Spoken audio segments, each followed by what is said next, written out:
back at it again. Problem we've had today, the truck, van, is finally in for repair for the wet belt changed. It's only taken 4 months and the van hasn't blown up, thank God. So we're working out this. The first time you lot would have seen the old trucky truck on the old thing. I chucked everything in last night, what I thought we would need.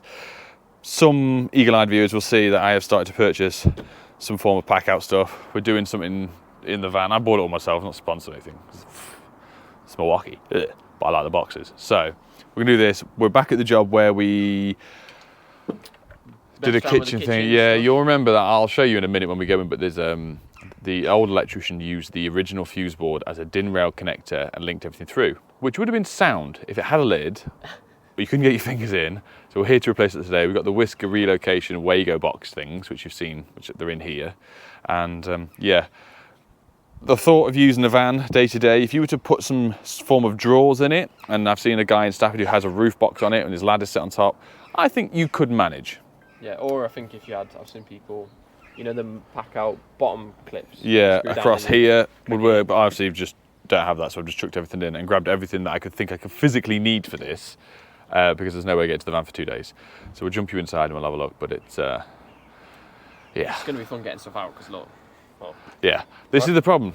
Yeah. Adam's 6'4", I'm 6'3", and trying to reach, ignore the mouldy thing, trying to reach in, like it is, if you don't roll this back, there's no way you can reach into it.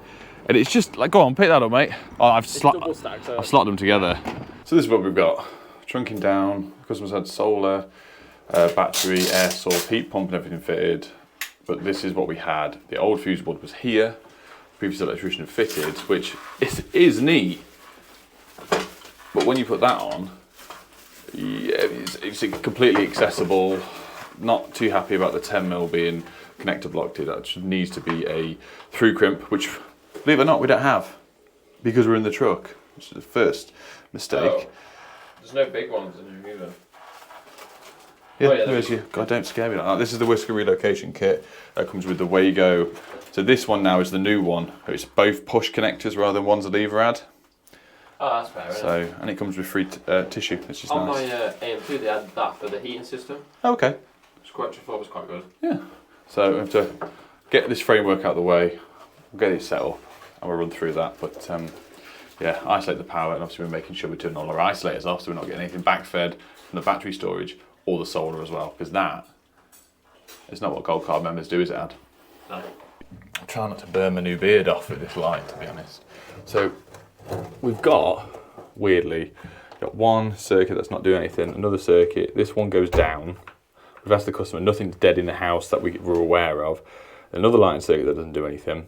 We've got a socket circuit that doesn't do anything. But I presume that is the old immersion, which we're going to have a look at, because there's a new air source heat pump in here as well, and they've run all new cablings from the fuse board from there that go up, hence all this stuff. You've got an old 6mm that we can just cut off, and to my knowledge that is a 20 amp circuit, and you've got the ring here. So there's only realistically 4 cables that we need to join through. So we've got the Whisker box, we're going to realign that. We will come, Adam's just asked, I'm not throwing you under the bus here, mate. Adam's just asked, is that not okay? But to my knowledge, with any earthing conductors like that for bonding, or I wouldn't really do it with a 16mm, but it has to have a crimp on it, so it can't be undone or tightened, all that sort of stuff. So it's a solid joint that we can do it, because realistically, doing it through crimp is a much better option for a customer than us ripping the whole thing out and putting a new 10mm in, which isn't viable, especially when it's in the middle of the house, you know what I mean, which has been decorated. So, Whisker box over here, we're going to cut the same thing out, we're going to cut some edges out for this, and we've got what looks like a 6mm and a 10mm that need passing up and around. So I might just shift it up a little bit to allow it to run through, or I don't really want to be doing a joint in these, but I don't know, we have to figure it out. It's half this stuff is you have to make it up as you go along, to be honest. Ow! Right, we're outside. What I'm going to do, we've marked out the board, I've just started doing this, I obviously didn't record it, is the 6mm and the 10mm that are in new, because of where they run to the far side of the house, through the wall, or into the fuse board, and I'll show you in a minute, the people who've put the new cables in for the solar and the batteries and everything into the board is not very neat whatsoever. And trying to pull our 6mm and 10mm through the hole, back through, and then feed it back through, I really don't think we're going to be able to get it, because it's just turned into a twisted mess. So we're going to make the decision to cut the new cable, join it within here, so we've got it in one place. We're going to put some stuffing glands in there and there, 20mm and a 25mm, so we can get it gripped, so it can be put back. You shouldn't really cut brand new cables and put a joint in them. It doesn't really make much sense. But in this situation where I can't make it neat enough to bring it throughout the box without cutting it, or pulling it back either way, or trying to dog it into the trunking with the stuffing gland, it will still have to be pulled back. So call me lazy, call me whatever, but this is the way I'd like to do it with this house, where it's all contained in this one box. And another thing as well, we fit metal fuse boards now, correct? We all know this. Does it not make sense that this should be a metal enclosure? And people say it only needs to be fuse boards because of X, Y, and Z reasons within the regulations, and they don't need to do this because it's a joint box. But to me, if you were to have a loose termination in this could heat up just as much as a MCB could and melt. So I don't see why we're not getting metal enclosure versions of these yet, and these are still being sold as plastic. But let me know in the comment section down below. I'd be interested to see, because we have fitted a few metal ones before when it's just been like a Wago. We've just used it as a massive Wago box above a fuse board. But yeah. Now we have our absolutely delightful whisker relocation box. Cut, prepped, trimmed. It's banging on the ceiling. And now we're going to poke all these through here, just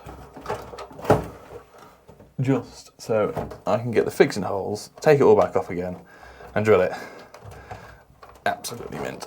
And I feel like we should have done the slot bigger to make life easier. Adam, can you make the slot bigger for me, mate? Is that okay? Right, Adam's made the slot bigger, but I'll be honest with you guys, I've misjudged this. So when I put that on there, I don't know if you can see down here, this piece of wood's in the way. So I'm just gonna, not make a noise for a second, just gonna trim up here, get some of this cap in, which will allow me to bring the box up and across a bit. Yeah, I didn't measure that quite properly, but this is what happens real world. I could use a multi-tool. It's because you've not got a gold card, that's why, mate. Adam, can you grab me the multi-tool, please? Adam's just given me a fright and asked me if I'd put the earth sleeving in. So the answer is yes, I did. Look at my ridiculous arm egg bit I picked up the other day. Start one by one, we got it fixed back. Cut these off. And they've got, like I said before, they used to have, top entry of these used to be a Wago lever, but they've changed it now. So you just push that in place as such. The earth ones on the back, you just chuck us one of the earth ones, the green ones I've took out. Well, pass us one of each, a grey one and a, so if you can see this, that should be brown. Don't know why they made it grey, absolutely ridiculous. Obviously blue for neutral. But these are plastic connectors onto the DIN rail. The earth ones are metal, so it earths out the back. But these come with a plastic DIN rail connector, so the earth aren't conjoined at the back, which we had some funny readings years ago when we used, not Wago ones, but the traditional DIN rail connectors. And we couldn't figure out why the test results were weird. It's because there was a metal bar at the back that we installed and everything was earthed through together. Like there was 2 earth bars in. So as we're trying to test like ring ends of the board, you were like 0.00. I was like, I don't think that's right. So I'm going to put that in. I'm going to just literally bring the new cable in now and do one by one, bringing them across. I've labelled it up, which ones are which, and I've took pictures, so it should be fairly straightforward.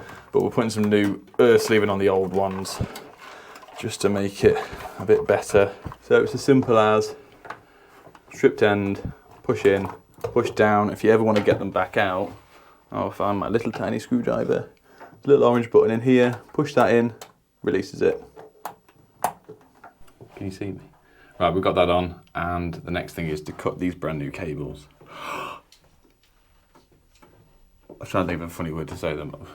Right, so now it's time to tidy these up. I've got these in. Ideally, these should go in the bottom. It does not matter whatsoever. I put them in the top just to allow me the clearance to come up and around. Adam's just cut the trunking lid for this, just down here. I will be putting on a through there. We're going to come back and do an EICR and explain at the end of the video so what's going on with the whole job itself. So let's all round band these around, get these nice and clipped back, fed through, clipped in, and then we can start doing some bit of testing, gold card boy. Thank you, sir. That's that in, neat as I physically can do, believe it or not. I brought these away from the wall so they're nowhere near the pipes.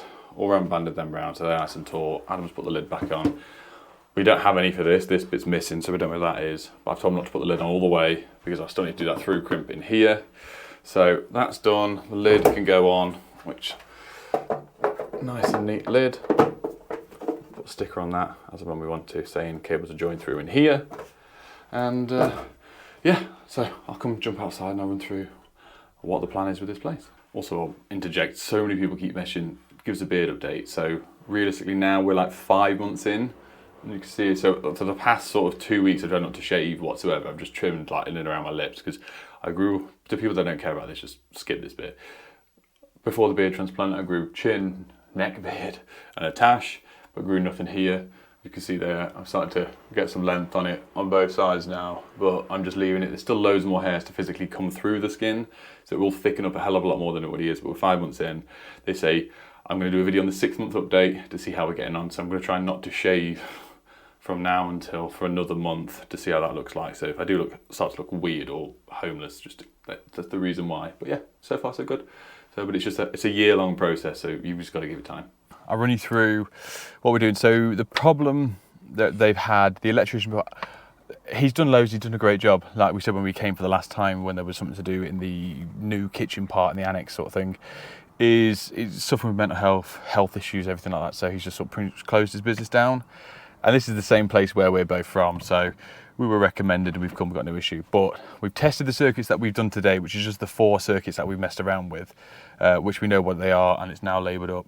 But we're going to come back and do an EICR on the property of all the new stuff that's been done. So at some point it can be signed off by building control, not through myself because it's not my job, it's not my fuse board, it's not my cables, just the stuff that we've played with. So that's what we're doing here. We're back here again doing next week, doing the EICR on it and fixing an outside light and a light that doesn't turn on. But Whisker relocation fuse board kits, 100% not sponsored, nothing at all. Fantastic bits of kit.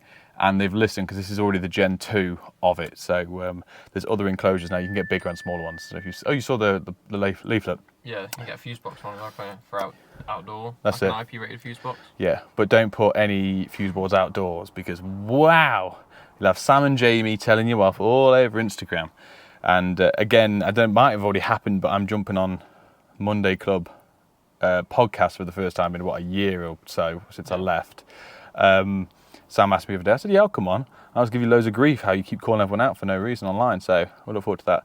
Take care now. Love you. Bye. Subscribe, like. I missed that. I should have said it earlier. Bye. Bye.